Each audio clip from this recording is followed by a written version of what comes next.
Balkuma. Enjoy the content. Subscribe and turn on notifications. Daniel Harris had always believed that loyalty was simple. You give it, you expect it, and you pray you never regret it. He and his wife, Elena, had been married for 12 years. 2 kids, steady home, a marriage that looked perfect from the outside. Daniel worked as an architect. Elena was a senior HR manager at a private bank. Their lives were busy, but stable, or so Daniel thought. For their anniversary, Elena suggested they go to her coworkers' small celebration dinner. Daniel agreed, thinking it would be a nice evening. The dinner was held at a rooftop restaurant, decorated with warm fairy lights, soft music, and a small crowd of professionals. Daniel instantly noticed how Elena seemed nervous, constantly checking her phone and glancing at the entrance. He asked, "Everything okay?" She smiled too quickly. "Just work stuff." But something wasn't right. During the dinner, Daniel was introduced to several of Elena's colleagues. Most greeted him politely, but a few exchanged uneasy looks. One even avoided shaking his hand. Daniel brushed it off at first.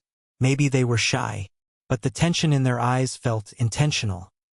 Then Daniel met Marcus Levin, the vice president of the bank. Confident. Smooth. Too smooth. When Marcus greeted Elena, she smiled in a way Daniel hadn't seen before. Soft, nervous, almost glowing. Marcus placed his hand on her back longer than necessary, a touch that made Daniel's stomach tighten. Daniel watched them converse quietly, too closely, too comfortably. That was the first red flag.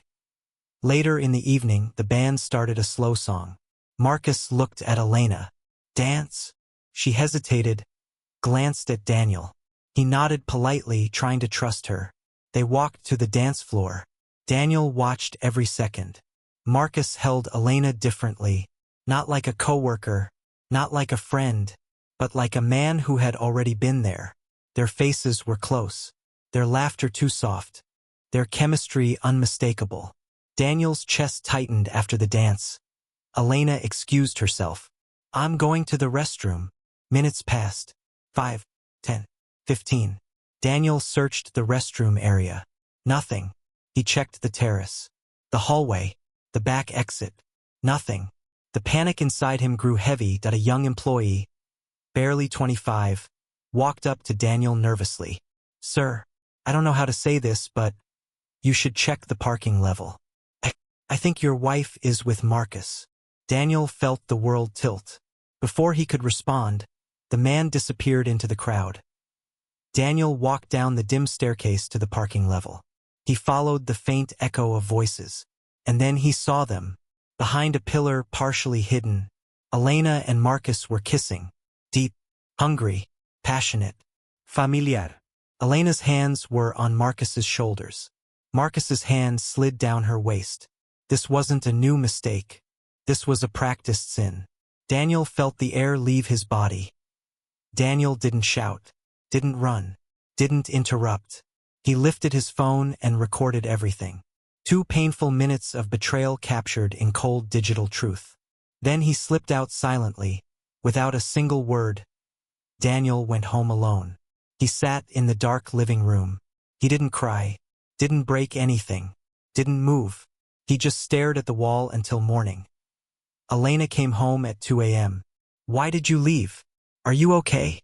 Daniel simply said, "I felt tired." Elena kissed his forehead and went to bed. Daniel stayed awake until sunrise. The next morning, after Elena left for work, Daniel sent the video anonymously to her company's ethics and conduct department. Marcus was her superior. Their policy strictly forbade relationships across hierarchy. Daniel clicked send, then calmly prepared breakfast for the kids. 2 days later, Elena got a phone call. Daniel heard her voice tremble from the living room. "What video? What misconduct?" "I know, please." She rushed to the office. She came home 3 hours later, pale, shaking, ruined. "They fired me," she whispered. "Marcus too. Someone sent a video of us." "Daniel, I swear I can explain." Daniel looked at her quietly. Then he pulled out his phone and pressed play. Elena collapsed into a mess of tears. Daniel, please, please listen. He shook his head. You ended this marriage, Elena. Not me. He told her he'd already spoken to a lawyer. He wanted a divorce. Immediately. Elena begged, screamed, promised. But Daniel was unshakably calm. That calm only comes from a heart that has died. The divorce moved quickly.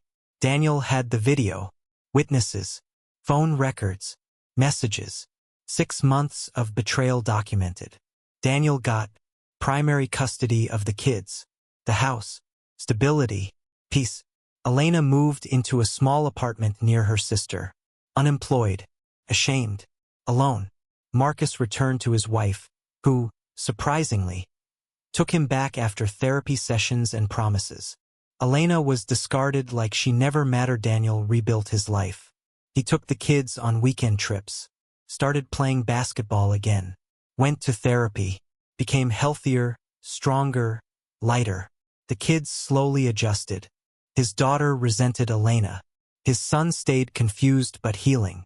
Daniel didn't rush into dating.